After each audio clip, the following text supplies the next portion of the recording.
அனைவருக்கும் வணக்கம். தாவேகா தலைவரும் திரைப்பட நடிகருமான விஜய் அவர்கள் தமிழகத்தினுடைய முதலமைச்சராக இன்று காலை 10 மணி அளவில் பதவியேற்கிறாரு. அப்படி விஜய் முதலமைச்சராக பதவி ஏற்றதுமே தன்னுடைய முதல் கோப்பில் எந்த திட்டத்திற்காக கையெழுத்திடுவார் அப்படிங்கிறது தாங்க தமிழகத்தினுடைய ஹாட் டாப்பிக்காக இருக்கு. 2016ஆம் ஆண்டு ஜெயலலிதா அவர்கள் முதலமைச்சராக பதவி ஏற்ற போது 500 மதுக்கடைகளையும் மூடினாங்க. அதே மாதிரி 100 யூனிட் இலவச மின்சாரம் உள்ளிட்ட 5 திட்டங்களில் முதல்ல கையெழுத்திட்டாங்க. அதே போல தான் 2021 மு.க. ஸ்டாலின் முதலமைச்சராக பதவியேற்றதுமே முதல்ல மகளிருக்கு இலவச பேருந்து பயணம், ரூ. 4000 கொரோனா நிதி உதவி, ஆவின் பால் விலை குறைப்பு உள்ளிட்ட 5 திட்டங்களில் கையெழுத்திட்டாரு. ஸோ அந்த வரிசையில் தாவேகா தலைவராக இருக்கக்கூடிய விஜய் முதல் கையெழுத்து எதுவாக இருக்கும் அப்படின்ற எதிர்பார்ப்பானது தமிழக மக்கள் மத்தியில் அதிகமாகவே இருந்து வருது.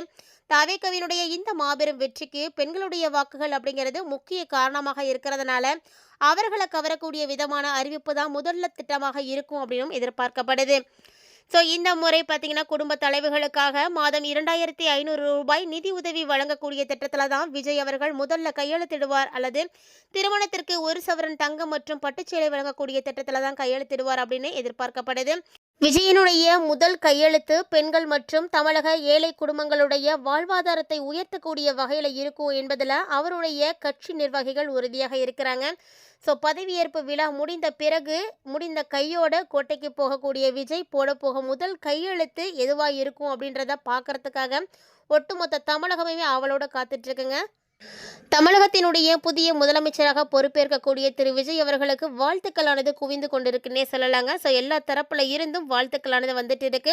தமிழக மக்கள் அளித்திருக்கக்கூடிய இந்த மிகப்பெரிய பொறுப்பு சாதாரண அரசியல் வெற்றி மட்டும் கிடையாது, மக்களுடைய எதிர்பார்ப்புகளையும் நம்பிக்கைகளையும் சுமக்கக்கூடிய ஒரு மகத்தான பொறுப்பு என்பதை நினைவில் வைத்துக்கணும் அப்படின்னு மனிதநேய மக்கள் தலைவராக இருக்கக்கூடிய பேராசிரியர் ஜவஹர்லால் வாழ்த்துக்கள் தெரிவித்திருக்காரு.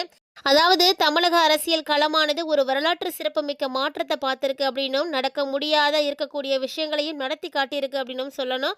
நடைபெற்று முடிந்திருக்கக்கூடிய சட்டமன்ற தேர்தலில் மக்களுடைய பேர் ஆதரவை பெற்று தமிழகத்தினுடைய புதிய முதலமைச்சராக பொறுப்பேற்றிருக்கக்கூடிய விஜய்க்கு பல்வேறு அரசியல் கட்சி தலைவர்களும் சமூக அமைப்புகளும் தங்களுடைய வாழ்த்துக்களை தெரிவித்துட்டு இருக்காங்க.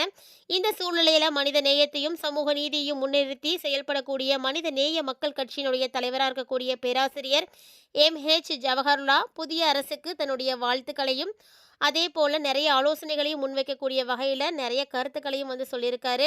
அதாவது அவர் குறிப்பிட்டிருக்கக்கூடிய அந்த அறிக்கையில் தமிழ்நாட்டினுடைய புதிய முதலமைச்சராக பொறுப்பேற்க உள்ள திரு விஜய் அவர்களுக்கு மனித நேயத்தையும் சமூக நீதியையும் விரும்பக்கூடிய மக்களுடைய சார்பில் மனமார்ந்த வாழ்த்துக்களை தெரிவித்துக்கூற, தமிழக மக்கள் அளித்திருக்கக்கூடிய இந்த பெரிய பொறுப்பு சாதாரண அரசியல் வெற்றியல்ல, மக்களுடைய எதிர்பார்ப்புகளையும் நம்பிக்கையும் சுமக்கக்கூடிய மகத்தான பொறுப்பு. அந்த நம்பிக்கையை நிறைவேற்றக்கூடிய வகையில் புதிய அரசு செயல்படும் அப்படின்னு எதிர்பார்க்குறோம் அப்படின்னு கடந்த காலத்தில் திராவிட முன்னேற்ற கழக அரசு தமிழகத்தில் கல்வி, சுகாதாரம், பெண்கள் நலன், சமூக நீதி, சிறுபான்மையினர் பாதுகாப்பு, தொழில் வளர்ச்சி மற்றும் மக்கள் நலத்திட்டங்கள் உள்ளிட்ட பல துறைகளில் முன்னேற்றமான பணிகளை மேற்கொண்டாங்க. குறிப்பாக மகளிர் உரிமை தொகை, பெண்களுக்கான இலவச பேருந்து பயணம், பள்ளி கல்வி மேம்பாடு, மருத்துவ சேவைகள் விரிவாக்கம் போன்ற மக்கள் நலத்திட்டங்கள் பரவலாக வரவேற்கப்பட்டது. ஸோ இந்த நல்லாட்சி திட்டங்களை மக்கள் நல்ல பணிகளையும் தொடர்ந்து முன்னெடுத்து செல்லும் அப்படின்ற பொறுப்பு புதிய அரசுக்கும் இப்போ கிடைச்சிருக்கு. அரசியல் வேறுபாடுகளை எல்லாம் தாண்டி தமிழகத்தினுடைய வளர்ச்சி, சமூக நல்லிணக்கம் மற்றும் அனைத்து தரப்பு மக்களுடைய நலனே முதன்மை பெறணும். ஸோ தமிழக அரசின் மூலமாக சமூக நீதி, மதச்சார்பின்மை, சகோதரத்துவம் ஆகிய அடிப்படையில் நிறைய மதிப்புகளை எல்லாம் நிலைநிறுத்த மாநிலமாக தொடர்ந்து விளங்க தமிழகம் இருக்கணும் அப்படின்னு வலியுறுத்தியிருக்காரு.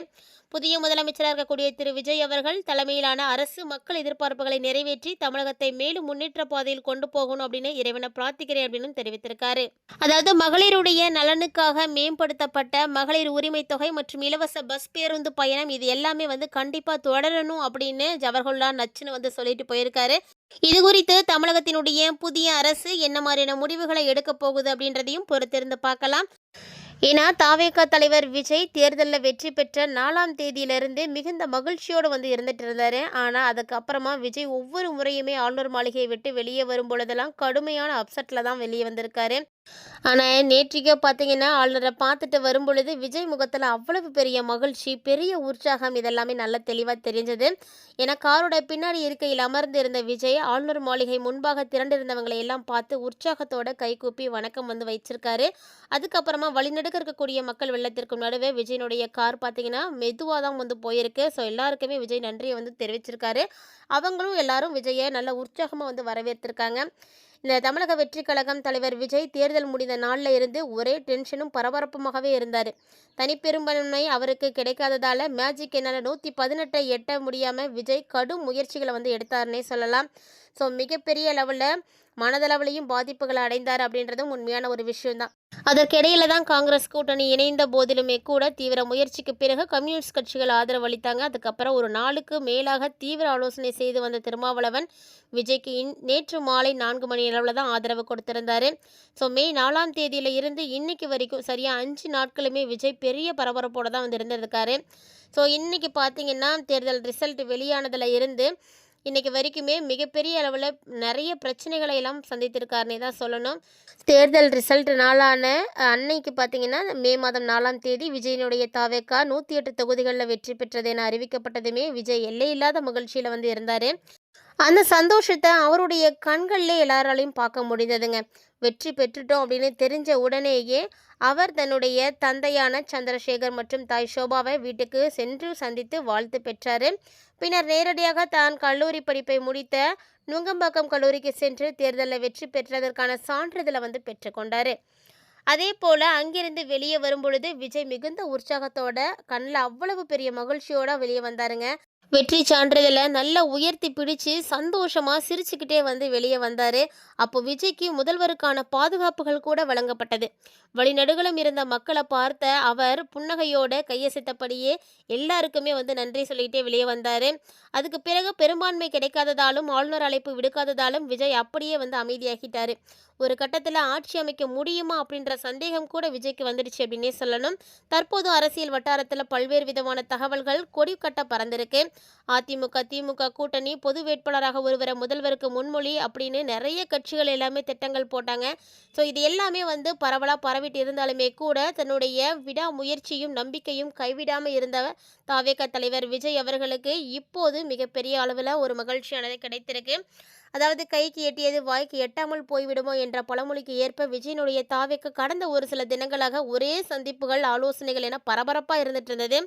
ஆளுநரை 3 முறை சந்தித்துமே கூட ஆட்சி அமைக்க உரிமை கேட்டுமே கூட பெரும்பான்மைக்கு தேவையான நம்பர்களோடு வாங்க அப்படின்னு சொன்னதுனால அந்த நொடியே தாவேக தலைவர் விஜய் உடைந்து போயிட்டார் அப்படின்னே சொல்லலுங்க. ஸோ அதுக்கப்புறமா நிறைய பிரச்சனைகளுக்கு பிறகு தற்போது இந்த முகத்தில் பெரிய சந்தோஷத்தை வந்து எல்லாரிலையும் பார்க்க முடியுது.